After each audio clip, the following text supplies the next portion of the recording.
सारखं सारखं समोरासमोर कसं काय येतात?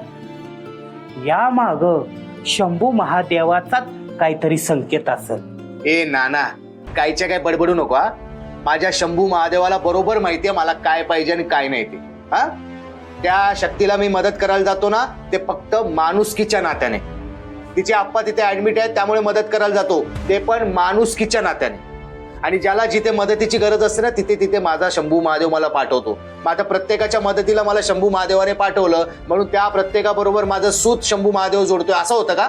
शिवा, याच पुरीच्या बाबतीत सारख्या सारख्या अडचणी कशा निर्माण होतात आणि त्या सोडवण्यासाठी तारणहार म्हणून तूच कसा काय पुढे येतोय?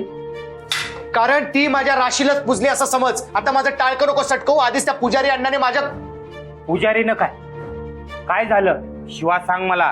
काय नाही, चिरीमिरीला पुढे तू काम कर तुझं आणि ते पटपट कांदे काप. जेवण बनवायचंय, सकाळचा नाश्ता नाही, खाऊन जायचंय मला बाहेर. कुठं? माझ्यासाठी सावतराई शोधायला. कर पटपट, चल.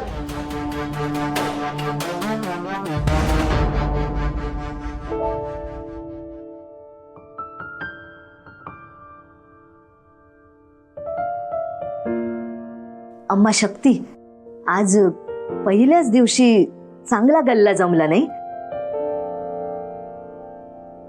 तुझे आप्पा इथे नसतात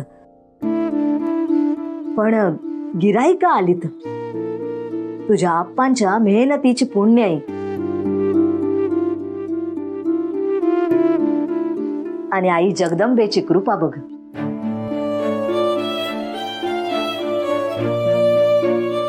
शक्ती, काय झालं? गप्पा का? अम्मा, आजचा धंदा चांगला झाला पण उद्याचं काय ते माहिती नाही. आपल्याला 2-2 कर्ज फेडायची आहेत, पण ह्या एवढ्याशा पैशात आपण कुठल्या कर्जाचे हप्ते भरणार आहोत?